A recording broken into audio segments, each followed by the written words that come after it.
Waheguru Ji ka Khalsa, Waheguru Ji ki Fateh, Guru Pyari Saad Sangat Ji, Tan Tan Baba Atal Rai Ji, the son of Guru Hargobind Maharaj. Pyareo, one of the sons of Guru Hargobind Maharaj, whose name was Baba Atal Rai Ji, who were born at Guru ke Mahal here in Amritsar at such a young age, with their focus constantly imbued in the love of Akal Purkh, love of Waheguru. A lot of times anything that they would say, it would come true. Their words, their bachans would always be fulfilled. And seeing this, people started respecting them. People saw that there's something unique about this child of Guru Hargobind Maharaj, Baba Atal Rai. So they started referring to Babaji with the word Baba. So not just saying Atal Rai, but started saying Baba Atal Rai, a word of respect. Baba Atal Rai Ji, one day whilst playing with their friends, how innocence is so important in finding the way, the will, and the love of Akal Purkh. Baba Atal Rai Ji, playing with their friends, as they were playing with sticks. One day it was their turn, and they were all playing this game with sticks with their kundis. When the game ended, all the friends went home. The next day, in this game, it was their friend's turn, whose name was Mohanji. That night, Mohanji went home. Unfortunately, with his karms, a snake bit him during the night. Mohanji had left their body. Mohanji had passed away. The next day, everybody gathered. Baba Atal Rai Ji and all the other children. And they asked, why isn't Mohanji here today? So when they went to Mohanji's house, they saw their parents crying. Their parents were in a state of sorrow. And in this state they asked, what happened? And they said, our child Mohanji, he's been bit by a snake last night, he is no more. Baba Atal Rai Ji, full of compassion, full of love, could not bear to see the parents crying. So he took his kundi, his stick, put it into the mouth of his friend Mohanji. And he said, oh Mohan, it's your turn to play today. Mohan, it's your turn in this game. Get up and take your turn. Mohanji stood up and they all began playing again. When the word of this spread all across Amritsar Sahib, everybody saw that this child Baba Atal Rai Ji is full of miracles. Everybody started praising Baba Atal Rai Ji. This word came to the ears of Guru Hargobind Maharaj, Meri Piri de Malak. At that time, Guru Hargobind Maharaj called Baba Atal Rai Ji to Akal Takht. In Akal Takht, Baba Atal Rai Ji came. Guru Hargobind Maharaj told their 9-year-old son, they said, oh Atal Rai, we must live according to the Pana of Akal Purkh. You went against the will of God, you went against the Pana. Our job as Gursikhs is Hukum Rajai Chalana. We live according to the will. Coming into this world and going into this world, going away from this world, is all within the will of God. We cannot go against that. We live in the raza. We live in the love. We live in the loving fear of God. Baba Atal Rai, he took this to heart. And he said that I gave a life. So now in order to equal that out, I must give a life. I'm not going to take my friend's life now. I'm not going to take anybody else's life, no. Baba Atal Rai Ji came to this spot. Baba Atal Rai Ji laid down on a sheet and they left their breath. Baba Atal Rai Ji let go of their own body. They had passed away. When the Sangat and Guru Sahib heard about this, they all gathered here and they did sanskar of Baba Atal Rai Ji at this very spot. Baba Atal Rai Ji was cremated here. Guru Hargobind Maharaj Sache Pacha sat down and a divan was held. Guru Hargobind Maharaj, they said these beautiful words in honor of their son Baba Atal Rai, who lived in the Pana of Akal Purkh. In order to live in the will, in the Raza of Akal Purkh, they left their own body. Meaning, don't argue, don't be upset when somebody dies or when somebody passes away, somebody is born. Everything is within the will of Akal Purkh. If we lose something, that is sweet will. If we gain something, that is sweet will. Always thank God. Always remember God. Even in the times of happiness and especially in the times of sorrow. Remember, it is the will, the Parna. We have two jobs, that's it. We live according to the Raza, the will of God, and then we beg for Nadar. Raza and Nadar. Those are the two things we ask for. Guru Har Gobind Sahib Sache Pacha said that here, Baba Atal Rai, they will be given the position of Mukhi. Whenever somebody does Ardas, they will remember Baba Atal Rai Ji. Whenever somebody comes to do darshan of Sri Harmandir Sahib, Darbar Sahib, they will also come and bow down in the charan of Baba Atal Rai Ji's remembrance. Here, right beside Mata Khalsa Ji's Gurdwara, Baba Atal Rai Ji's Asthan was built by Gursikhs, Sangat afterwards. When Baba Atal Rai Ji passed away at the age of 9, the Sangat, they built this massive bunga, which is 9 stories high. This 9-story high bunga, with the words of great saints and the words of Guru Sahib, it is the highest and greatest bunga that is remembered here inside of Sri Amritsar Sahib. There are pigeons that used to play with Baba Atal Rai and all of the children at that time. Baba Atal Rai Ji used to feed these pigeons and play with this nature. Even till today, this place is surrounded. Pigeons arrive on this place, they sit down, and Gursikhs and Sevadar still feed these pigeons and do that Seva Baba Atal Rai even till today. At this asthan, the great Sultan-e-Qaum, Singh Ahluwalia Ji, this is where their body was cremated as well, along with their mentor, their Ustad, Nawab Kapoor Singh Ji. They were also cremated at this spot. But great Mahan Gursikhs like Singh Ahluwalia, who laid down the foundation bricks of Khalsa Raj. Great Gursikhs with such humility, such as those as Nawab Kapoor Singh. Pero these Gursikhs, these great Jathedars, these great Surme are remembered here in the charan of Baba Atal Rai Ji as well. Baba Atal Rai Ji, living in the presence and love of Akal Purkh, we remember at such a young age, Baba Ji, they taught us this valuable gift, this valuable lesson. Waheguru Ji ka Khalsa, Waheguru Ji ki Fateh.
In this video, we're going to try and understand why Russia launched a full-scale military attack on Ukraine and what story or narrative is being passed on to other countries in the world. Let me begin this video by saying this statement. If you have a friend like the United States, then you don't need enemies in this world. When I say the United States, I don't mean the general public. I mean the United States democratic government and US deep state. And today in this Russia-Ukraine war, we can clearly see what I mean. The United States is only doing talks. They are not helping Ukraine. War has started. There is not even a single American soldier in Ukraine. All that we are hearing is America and European countries putting sanctions after sanctions on Russia. Just think for a moment. Don't you think Russia has done the calculations? If Western power put economic sanctions on Russia, don't you think Russia already knows that? And that will affect the country's economy. Don't you think Russia knows that? Even then, Russia sent troops to Ukraine. So in this video, we're going to analyze this whole scenario. First of all, don't get carried away by the Western media's conclusion. Don't form any conclusion based on media reporting. This issue is much deeper and it is personal for Russia. It is about securing Russia's national interest. If I have to summarize this issue, it is all about Russia securing and protecting its territory or motherland versus NATO expansion.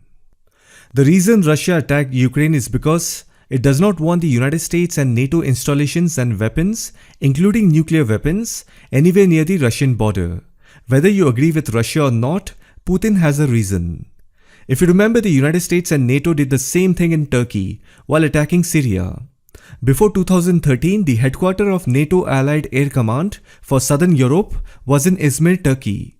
The United States gave some 90 B-61 nuclear bombs to Turkey, which are also right now there at the Incirlik Air Base. These bombs were kept there in case of any nuclear conflict. And of course, their use requires the approval of NATO. Don't you think Russia is aware of it? In fact, Russia was supporting Syrian President Bashar al-Assad. So today, if United States and NATO forces have eyes on Ukraine, do you think Russia will not do anything about it? If tomorrow American weaponry arrives in Ukraine, Moscow is 35 minutes away if you want to use Tomahawk rockets. And suppose if you want to use hypersonic missiles, Moscow is just 5 minutes away from Ukraine. Russia from day one has been saying to the United States and NATO to stay away and do not interfere in Ukraine. The problem that you see in the eastern part of Ukraine, that is in the Donbas region, it is happening since 2014. It is now 8 years.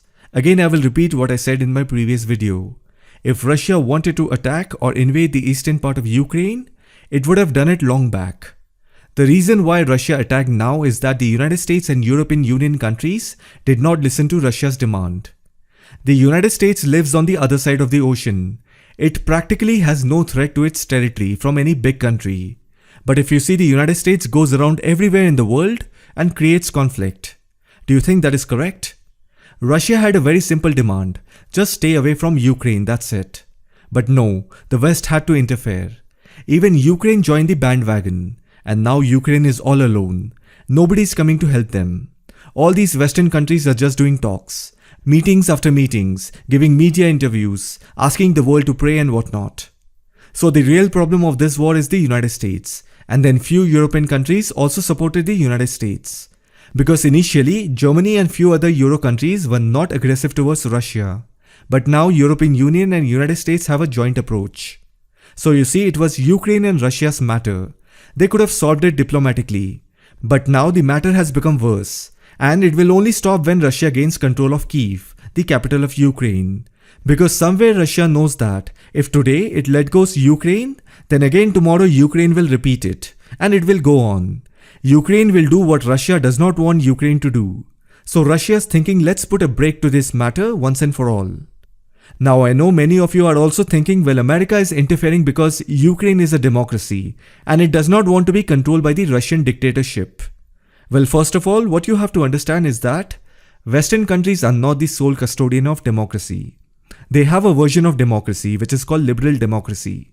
Every country has democracy, but they have their own version of democracy. Democracy cannot have a single version which the United States and the European countries constantly preach to the world. Democracy has different versions. And the next thing is, who told you Russia has dictatorship? Russia has its own model of governance. Just because someone's model of governance is different from the United States and European countries' model of governance, is it right to put a negative label? So what you have to understand is that Russia has a different model of governance, which is not the same as the Western model of governance. But if today we all are feeling bad for Ukraine, then we also have to equally feel bad for Syria, Iraq, Afghanistan, Yemen, and also to a certain extent Iran. But if you notice, the narrative is different about all these countries. It's all because of Western media. That is why today we don't feel as bad about these countries as Ukraine. So I'm repeating again, Russia attacked Ukraine because Ukraine and the Western countries repeatedly ignored Russia's concern. Again, many of you because of Western media also believe that Russia has always interfered in Ukraine's domestic affairs.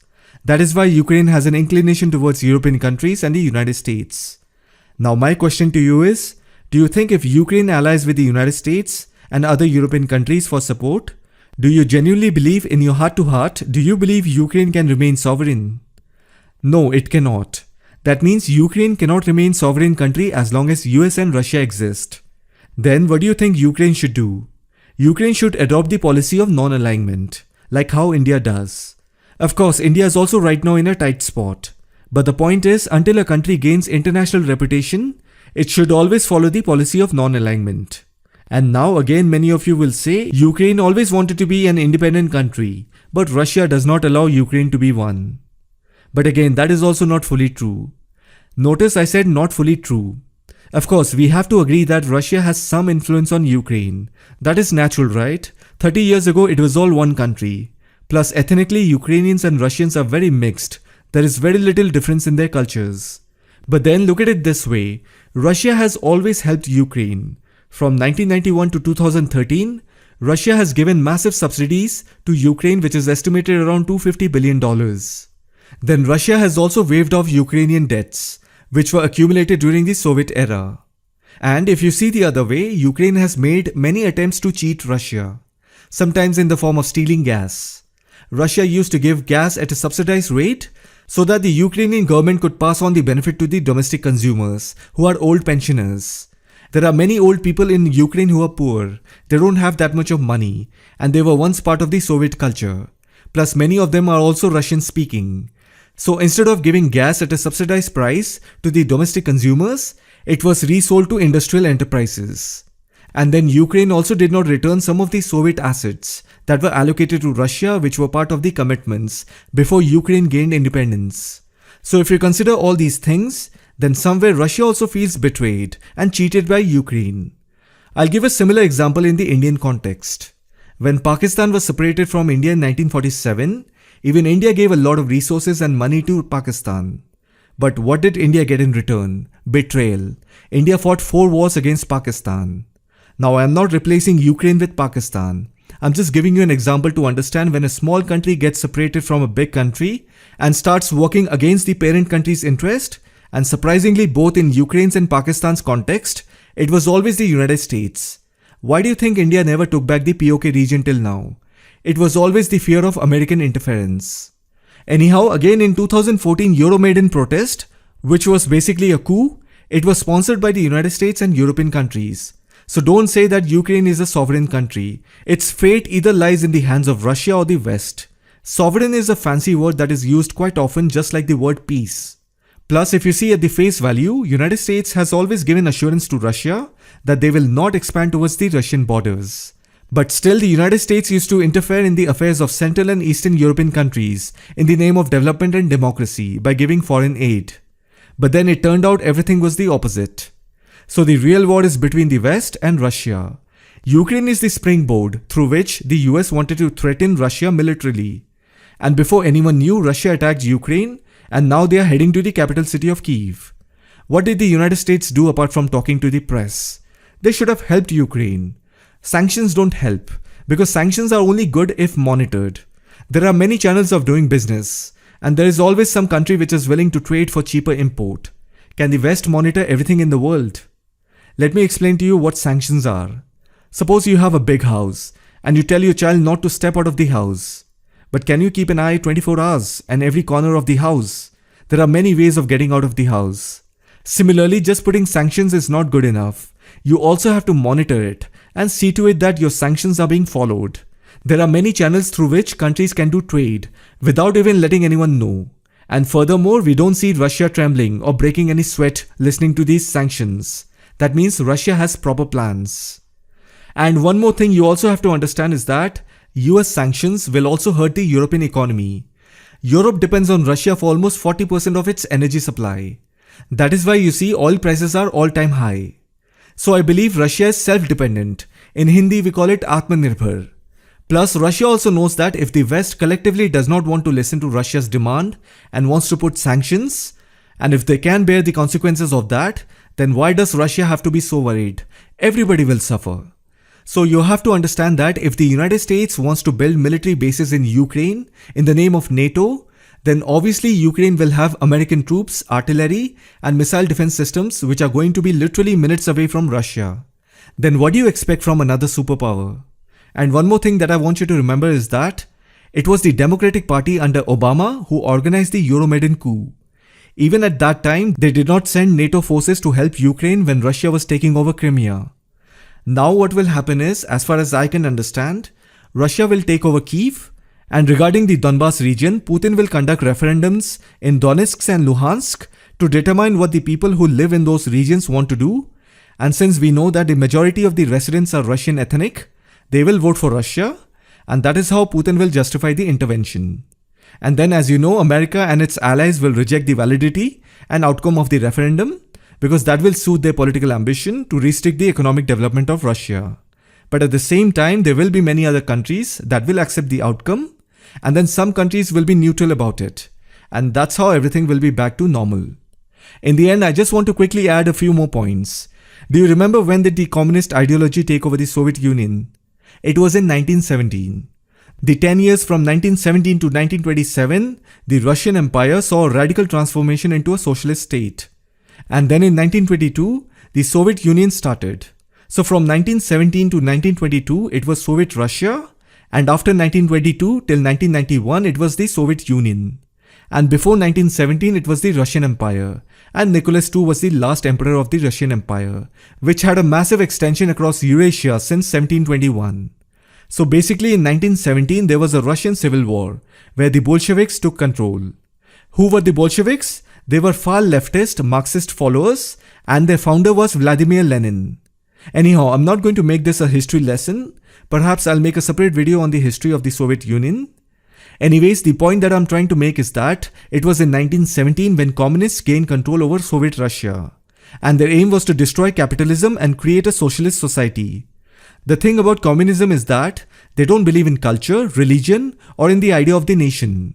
So naturally Lenin, Stalin, then Nikita Khrushchev, Boris Yeltsin, all of them destroyed the Russian culture, the nationalist sentiments, and did not do anything to revive it. And then in 1991, when the Soviet Union collapsed, 15 republics which together formed the Soviet Union all got separated. The Western countries started preaching to the world that they have completely destroyed the Soviet Union. They have created a new history. The end of the Cold War was seen as a victory of democracy over communism. And that is where the world started thinking communism is associated with dictatorship. Actually, that is correct, but you also have to understand that at the ground level, communist ideology takes birth from radicalization. At first, you need a breeding ground. After that, you need to charge the public, making people oppose some ideas. It could be against the government, culture, religion, and then emerge as a sustainable and a viable political option for those radicalized people. So the leader is not the problem, the ideology is the problem. That is why communist ideology does not care about territorial boundaries. Two groups of people living in a separate country can have similar views if they are communists. That is why you will see the same ideology in worker unions, employee unions, railway unions. Wherever there is union, you will get hints of communist ideology. Always remember, communists have always participated in charging people. They have an anti-establishment mindset. They will tell you things like you are poor because that person is rich. They will talk in such a sweet manner and convincing manner that you will not even realize when you got radicalized. That is how they charge people. So communism is a mindset. So after 1991, the Western powers started preaching to the world that they have destroyed the Soviet Union. They have created a new history. They created a narrative. End of Cold War is seen as a victory of democracy over communism. And that is where the world started thinking communism is associated with dictatorship. But what happened was by 1991, communism was out of Russia. As I said, communism is an ideology. It is a mindset. So it left Russia in 1991 after destroying 70 years of Russian culture. But then it moved deep into the Western society and it destroyed their culture, values, everything. That is why you will see that today in the United States, Canada and European countries, there's a huge identity crisis. All of the material progress, their per capita GDP, their democracy, prosperity is of no use. People are neck deep in consumerism. They have gone woke. They don't even respect their elders. All they want is more rights. There is no culture, there are no values, there are no ethics, no feeling of nationalism. Unfortunately, the same Western lifestyle is slowly spreading in India. Anyhow, on the other hand, after 1991, when the Soviet Union collapsed, Boris Yeltsin became the president. Communists have a symbol, if you remember, hammer and sickle. On December 25th, 1991, the communist flag was lowered for the last time over the Kremlin, thereafter replaced by the Russian tricolor. That means Boris Yeltsin became the first president of the Russian state. He was the president till 1999. Even he did not do anything to revive the old Russian culture, the religious values, and the nationalist sentiment. And if you remember, in 1999, he handed over the charge to Vladimir Putin. And since then, he was either the prime minister or the president. So you can say Vladimir Putin is the first leader in Russia to have revived the old Russian culture, religious values, and national sentiments. And that is how the Western media tries to show Vladimir Putin and Russia as a villain. The Democrats in the United States are actually the communist mindsets. And you can also see that today, United States has charged Ukraine so much that it has to fight alone with Russia. And what is the United States doing? It is asking the world to come together. And on the other hand, Russia is saying, no one will interfere in this fight, stay out of it. So Russia is actually fighting for its motherland, for its territory, and for also its own people who live in Ukraine. Honestly, the Western power had to just stay out of this. Ukraine got carried away in sweet talks of the Western countries. Unfortunately, today it is in trouble. I hope you found this video informative. Thank you for watching it. Leaving as fast as they can, people fled the northeastern city of Sumy, trying to get out before nightfall when a ceasefire ends. The night before, airstrikes hit residential buildings and a power plant.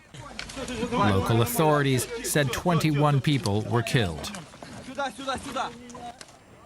Further west, people fleeing the city of Irpin, close to the capital Kyiv, crossing a damaged bridge that Russian troops have repeatedly fired on as civilians try to get across. Heartbreaking goodbyes as many of the men split up from their families to go back and fight. Others helping those unable to make the journey by themselves. We are fleeing. She is barely walking, but we are doing our best, thank you. It is good that we could cross the bridge. Bombs are exploding over there, quite intense. Irpin is totally damaged.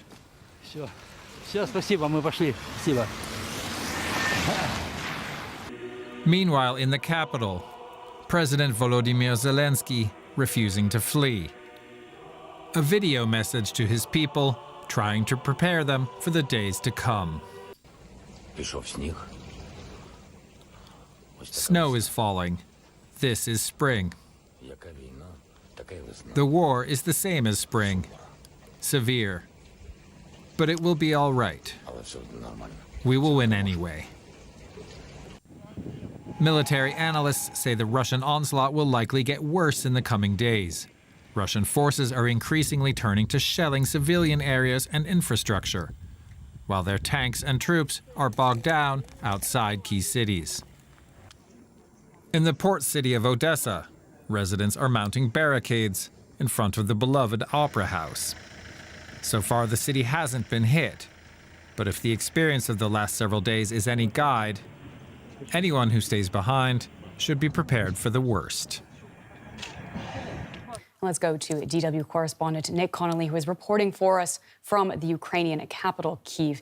Now, Nick, the humanitarian situation around Kyiv is getting worse. Have refugees been able to get to the capital so that they can then travel on outside of Ukraine? That definitely is happening, even though it is very difficult. And we have seen people lose their lives trying to get out of those western suburbs of Kyiv. So slightly counterintuitively, people now trying to get west to the EU, to Poland, are having to travel east out of those suburbs into Kyiv to get on a train because the train connections, the train tracks have been destroyed around Irpin, so they're going in buses. The main highway leading west that is near Irpin is also pretty dangerous. There's been a lot of military activity along there, people hearing shots fired traveling. So basically they have to go by kind of side routes back into the capital, then head out southwesterly direction away from the fighting. We saw pretty extraordinary scenes at the train station yesterday, announcements on the loudspeaker of lost children looking for their parents, people traveling with their pets, people in wheelchairs trying to get around a station which unfortunately was overfilled with humanity, but also some of the lifts were out of service, so people trying to carry them up steps. It is an exodus. As the United Nations has said, this is the biggest refugee movement in Europe since the Second World War, so it's pretty difficult to look at and to talk to these people without feeling just kind of at a loss as what to say. But people are still making their way out and they are still able to get out for now. Kyiv has not yet been encircled. And can you tell us what life is like for those who have decided to stay in Kyiv? Well, for now, in downtown Kyiv, where I am now, there's still electricity, there's still heating, there's still mobile phone networks, so that makes life bearable. And there are definitely more people here than you would think. If you walk around the streets, pretty empty, apart from journalists and soldiers and the occasional person walking a dog or going to the supermarket.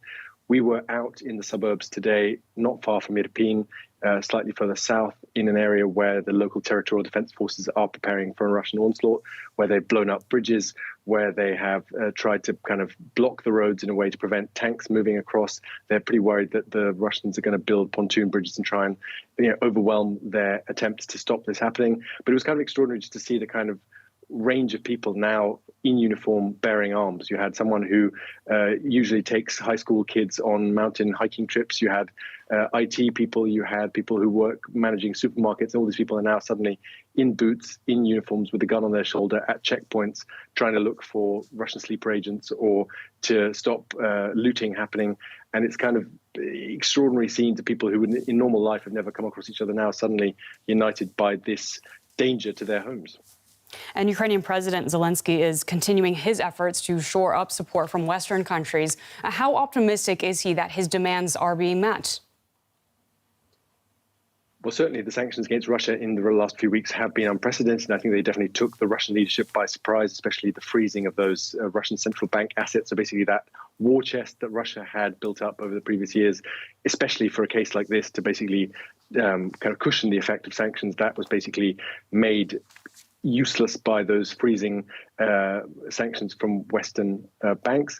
I think, though, that the real crunch now will be if Western countries that say they support Ukraine's democracy, are they really willing to pay an economic price for this? Are they willing to pay a lot more for energy by not buying Russian oil and gas? Are they willing to go there? Are they willing to risk further confrontation with Russia?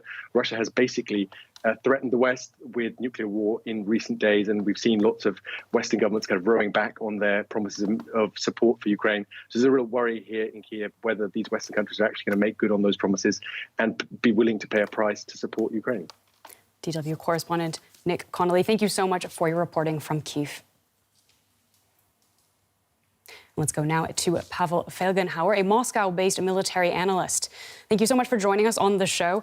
I want to ask you, almost 2 weeks into the war, and we are seeing Russia's territorial gains, especially in the south and east of the country, whereas in the north and around Kyiv, the operation seems to not be going at full speed. Can you tell us why that is? Well, the Russian offensive reached a kind of crescent. It's stopped all over the place. Russia still has the initiative. It's trying to push in different directions. In Izium, that's trying to close in from the other side into the Lugansk Oblast. And also in the south, there's still offensive action, but there it's also kind of right now stopped. The Russian offensive has ran out of steam. And what are we to make of that? That's a serious problem. Well, that's because Russia doesn't have apparently sufficient reserves. Russia threw into battle more or less what it could. Russia right now has a rather big regular standing army. We didn't have such an army since the Crimean War in the mid-19th century. It's an army that can go into war without mobilization of reserves.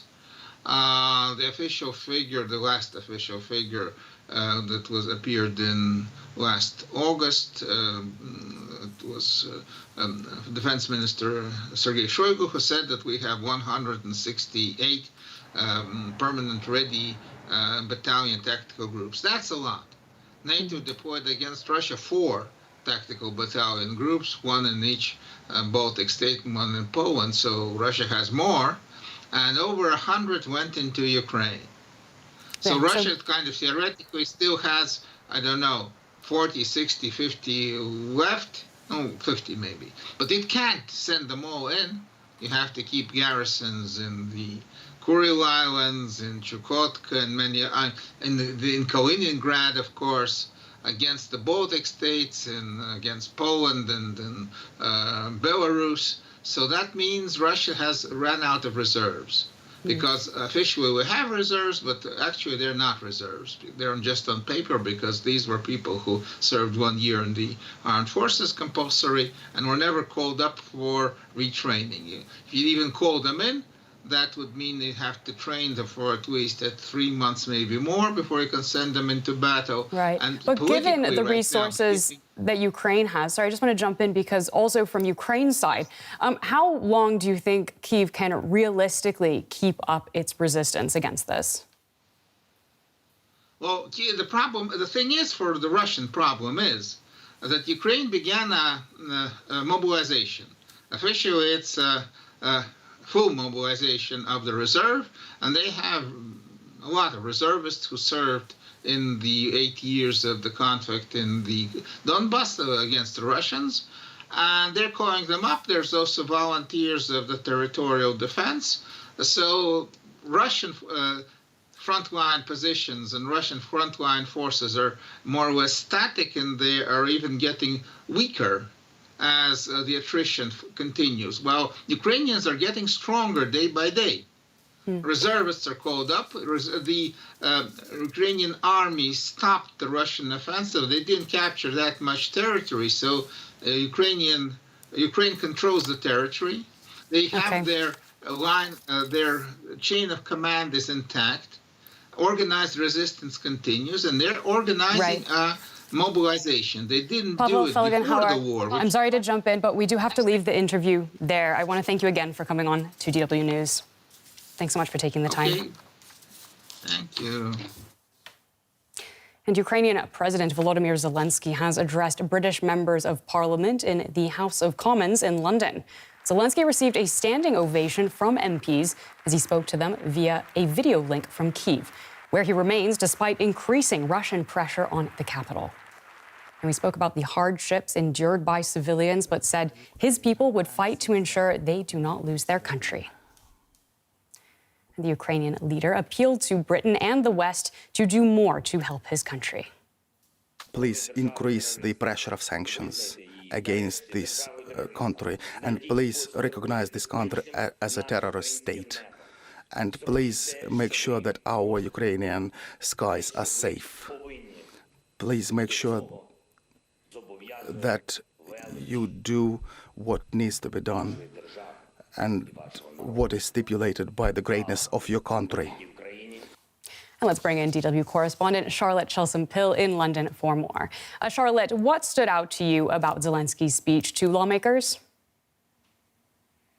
Well, it was an extremely emotive speech that was given earlier this evening. He really, day by day, went through what 13 days of war have meant for Ukraine, some of the horrors that he described having been endured, saying that this was a war that he did not start. Now, he compared Ukraine's fight to the British fight against the Nazis in the Second World War, and in doing so, he echoed comments made by former British Prime Minister Winston Churchill during that Second War in a very famous speech that will be known to the British public and many around the world. He was saying, "We will not give up, we will fight whatever the costs in the forests, the fields, the shores and the streets." He also quoted William Shakespeare in this speech too. He said the question that's faced Ukraine is to be or not to be, and he said tonight he can say Ukraine will be. He also addressed the British Prime Minister Boris Johnson directly.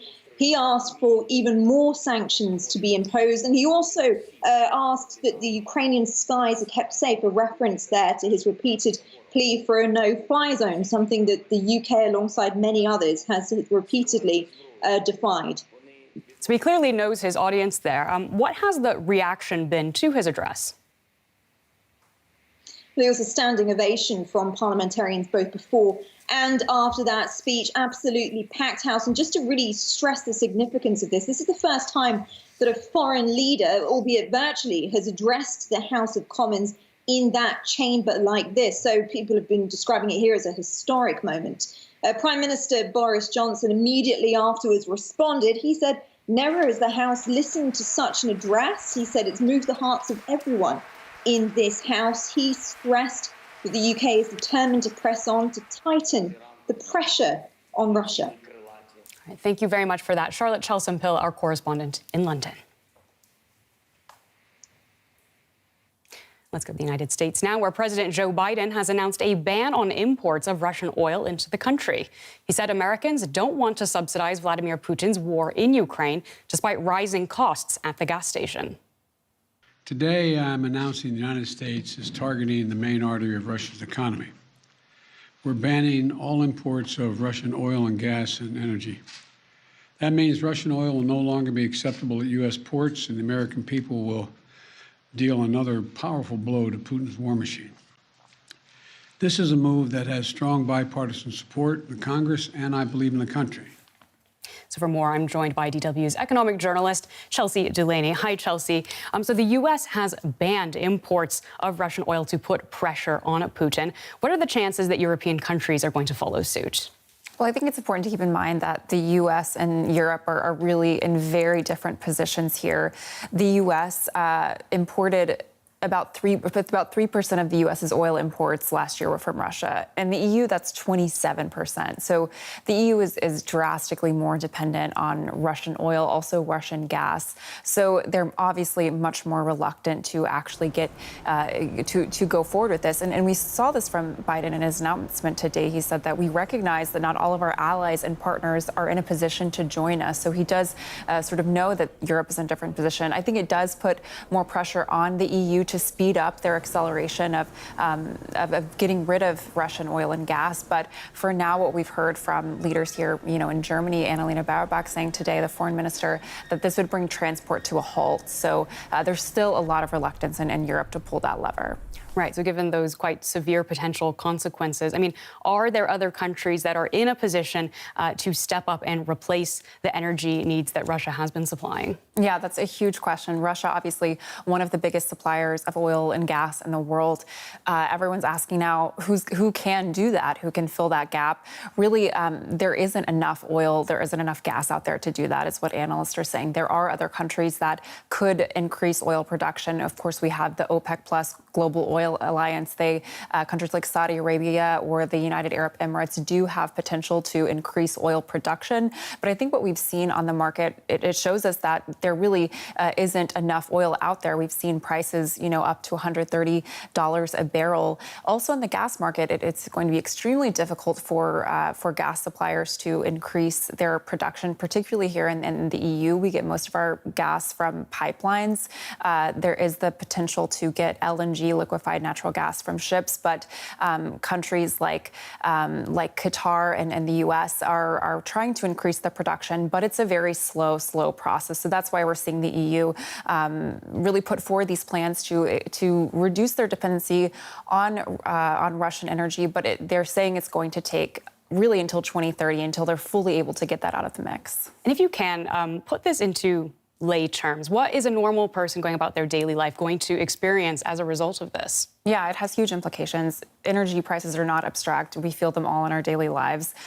For people who drive cars, already this is having a huge impact. Here in Europe, we've seen gas prices, petrol prices rise above $8 in some places. In the U.S., it's above $4. These are all new records. We're really in uncharted territory. And also you have to remember that we came into this year already seeing inflation at multi-decade highs. So that's definitely going to add to those problems as well. You have electricity prices, heating prices really going to skyrocket for a lot of households. So, of course, this is going to hit the most vulnerable the hardest. All right, DW's Chelsea Delaney, thank you so much for joining me in the studio with that update.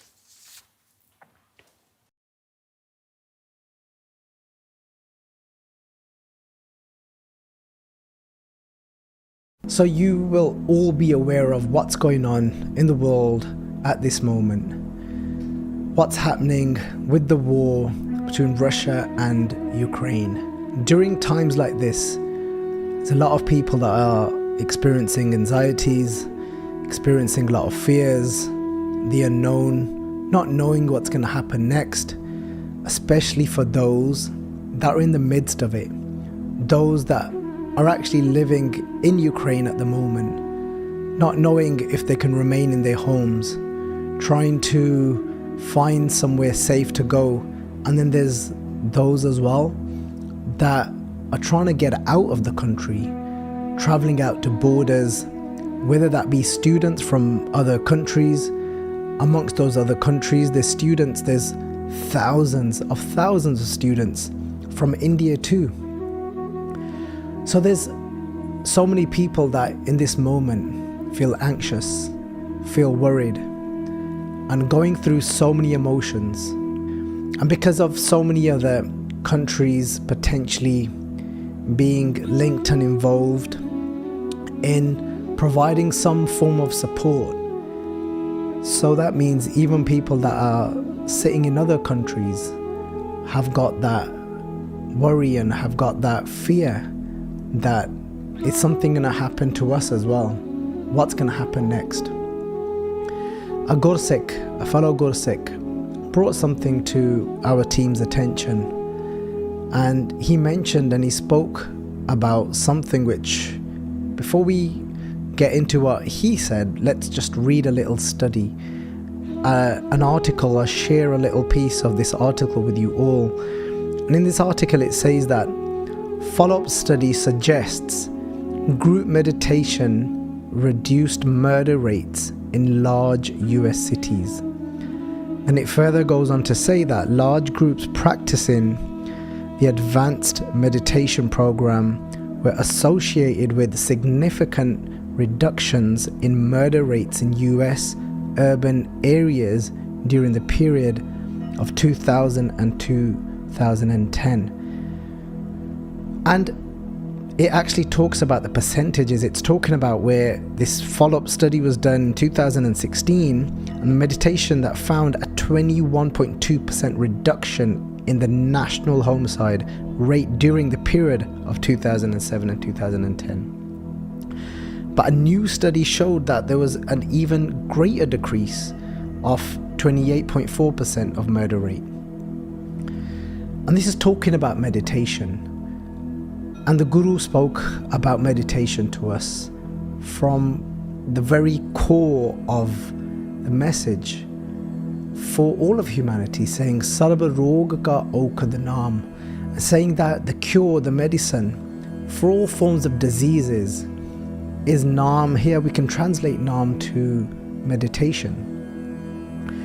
And please don't think for even a smallest moment of time where we're thinking that this is just, we're trying to escape the reality of what's happening, and how can they even suggest and start thinking about suggesting meditation at a time like this.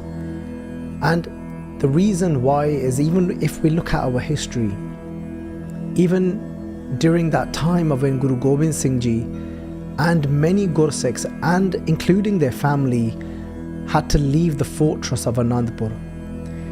Even during that time, even though it was raining, there was a storm, there were so many that were coming behind them to attack from behind, but Guru Gobind Singh still took out that time during early hours of the morning to meditate, and they sang hymns and they sang kirtan, they did kirtan, which is singing the praises of God, sat there and did Asa Diwar. So we know we can now go and look at some of these studies as well, which shows that meditation has such a profound effect on the overall consciousness of other people, even if those other people aren't doing any form of meditation themselves.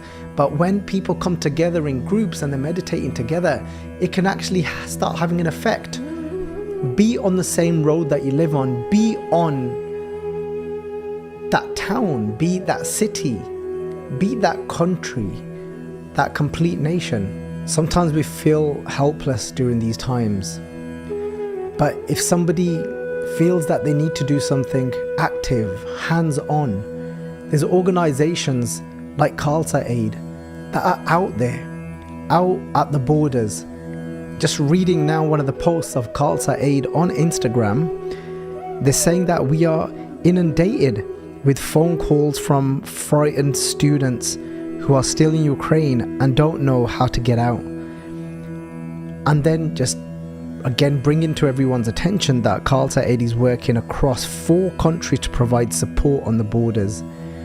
So in that way, this is a hands-on approach, which is also needed, because that constant miri and piri, that miri where it's that hands-on approach, and that there's that piri as well, that spiritual approach as well, and they both go hand in hand.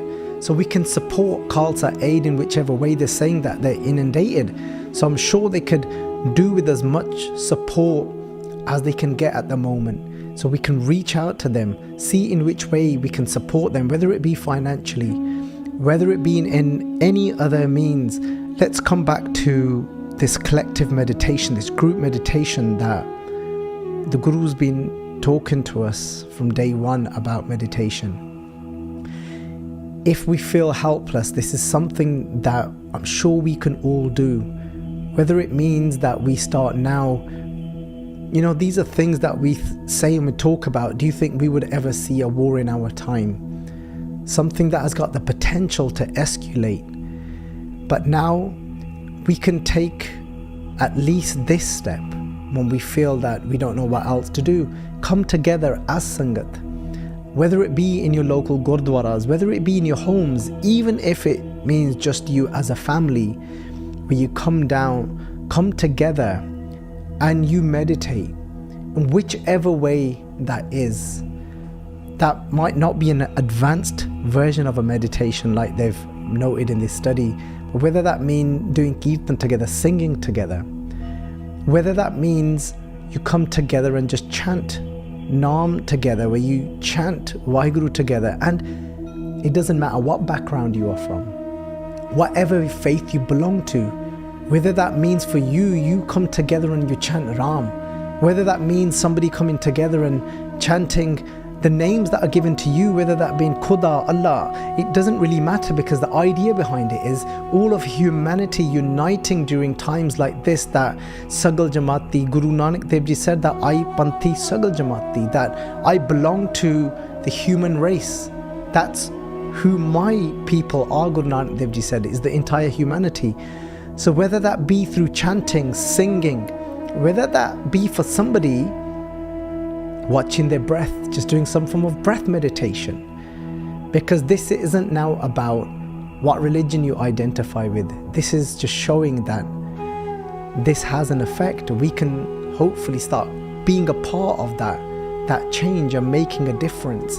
And I will say again, because I know there will be somebody that says, well, how is that going to help? Like I said, but you can read the studies, but at the same time, it doesn't mean we can't be a voice. You can't somehow be active on your social medias, or you can actually actively get involved in an organization that is helping there on the ground.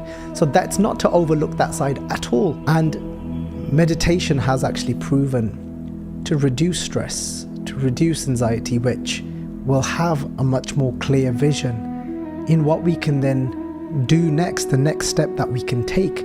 We can take that next step from an actual clearer place, and we can send that vibration and that love, and we can do ardas, we can send out prayers to those that are there on the ground that are struggling.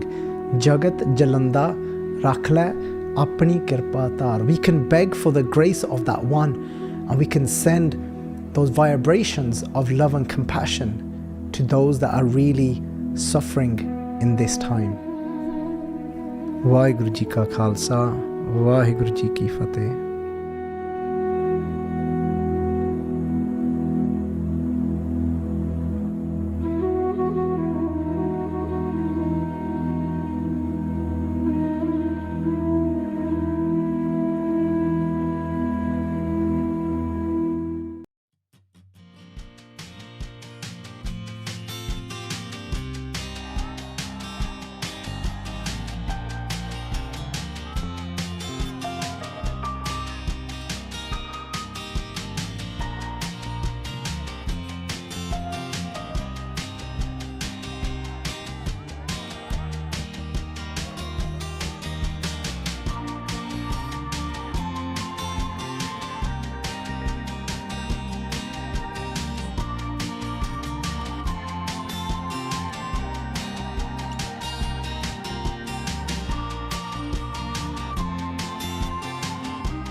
ਬਹੁਤ ਹੀ ਸਤਿਕਾਰਯੋਗ ਸਾਰੇ ਮੇਰੇ ਛੋਟੇ ਵੱਡੇ ਵੀਰ ਬਜ਼ੁਰਗ, ਸਭ ਤੋਂ ਪਹਿਲਾਂ ਤਾਂ ਫਤਿਹ ਦੀ ਸਾਂਝ ਪਾਈਏ। ਵਾਹਿਗੁਰੂ ਜੀ ਕਾ ਖਾਲਸਾ, ਵਾਹਿਗੁਰੂ ਜੀ ਕੀ ਫਤਿਹ।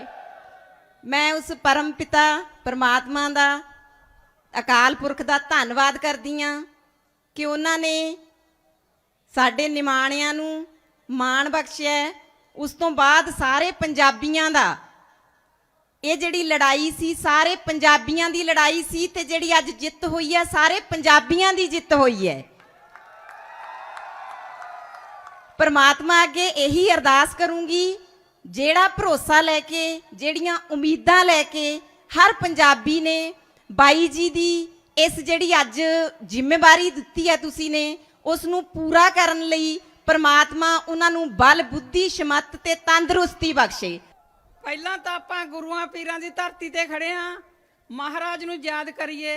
ਹੇ ਸੱਚੇ ਪਾਤਸ਼ਾਹ, ਬਲ ਬਖਸ਼ੀ। ਵਾਹਿਗੁਰੂ ਜੀ ਕਾ ਖਾਲਸਾ, ਵਾਹਿਗੁਰੂ ਜੀ ਕੀ ਫਤਿਹ।